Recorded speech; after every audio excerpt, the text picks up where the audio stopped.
જય શ્રી કૃષ્ણ ભાઈ બહેનો, સ્વાગત છે ફરીથી તમારું આપણી ચેનલ મિનેશભાઈ કિચનમાં. દિવાળી ચાલી રહી છે તો તમને બધાને બધા કરતાં પહેલાં હેપી દિવાળી. દિવાળીમાં આપણે અવારનવાર જુદી જુદી વાનગીઓ બનાવીએ છીએ. આપણે ઘૂઘરા બનાવ્યા, મથળી બનાવી. આજે વારો છે ખરખરિયાનો. ખરખરિયા મને બહુ ભાવે છે એટલે આજે આપણે ખરખરિયા બનાવીએ. તમે બી જરૂરથી ચેનલને સબસ્ક્રાઈબ કરો, બને તેટલી વિડીયોને શેર કરો ને આપણી રેસીપીને તમે ઘરે ટ્રાય કરો ને પછી કમેન્ટ બોક્સમાં લખજો કે કેવી બની, કેવું લાગ્યું તમને. તો ચાલો બનાવવાનું શરૂ કરીએ. ખરખરિયા. જય શ્રી કૃષ્ણ.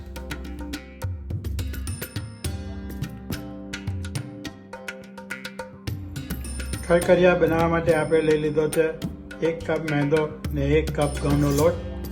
એ બેને હવે આપણે આમાં મિક્સ કરી લઈશું. સ્વાદ અનુસાર એમાં મીઠું નાખી દેવાનું છે. આપણે એની અંદર નાખી દેવાનું છે હવે 1 ચમચી જીરું. આ જીરું શેકેલું છે. આપણે 2 કલાક પહેલાંથી તલ પલાળીને મૂકી રાખેલા હતા તે હવે આપણે આની અંદર નાખીશું. આ ઓપ્શનલ છે, તમારે નાખવા હોય તો નાખવાના. હવે આમાં મોણ મૂકવા માટે આપણે થોડું તેલ નાખી દઈએ. 2 ટેબલ સ્પૂન જેટલું નાખ્યું છે આપણે આમાં તેલ. હવે આ બધી વસ્તુને મિક્સ કરીને આપણે આનો લોટ બાંધી લઈએ. મેક શ્યોર કરજો કે લોટ બહુ કઠણ બી નહીં હોય ને બહુ ઢીલો બી નહીં હોય. સારી રીતે હલાવી દેજો બધું અને થોડું થોડું પાણી નાખીને આને રેગ્યુલર લોટ બાંધી દેવાનો. જોઈ શકો છો આપણો લોટ રેડી થઈ ગયો છે.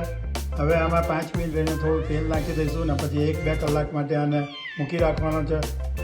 એટલે આમાંથી જેટલું ગ્લુટન હશે તે બધું બહાર નીકળી જશે.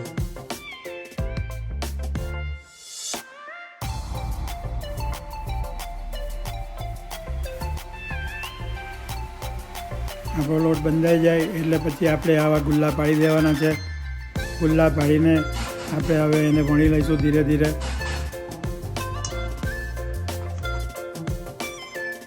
તો પૂરીને આવી રીતે વણી લઈએ.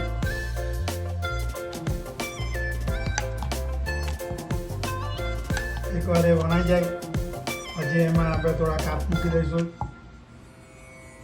કાપા પાડવાનું કારણ એ જ છે કે પૂરી ફૂલે નહીં, ચપ્પટ રહે. હવે આપણે એને તરી લઈએ. એક એક કરીને વણાઈ ગયેલા ખરખરિયા તેલમાં તરી લો. એક શો કરજો તેલના છાંટા નહીં ઉડે, દાજી નહીં જતા. જોઈ શકો છો આપણા ખરખરિયા રેડી થઈ ગયા છે. તો તમે બી એન્જોય કરો ખરખરિયા દિવાળીમાં ને જરૂરથી આ રેસીપીને બનાવો. જય શ્રી કૃષ્ણ.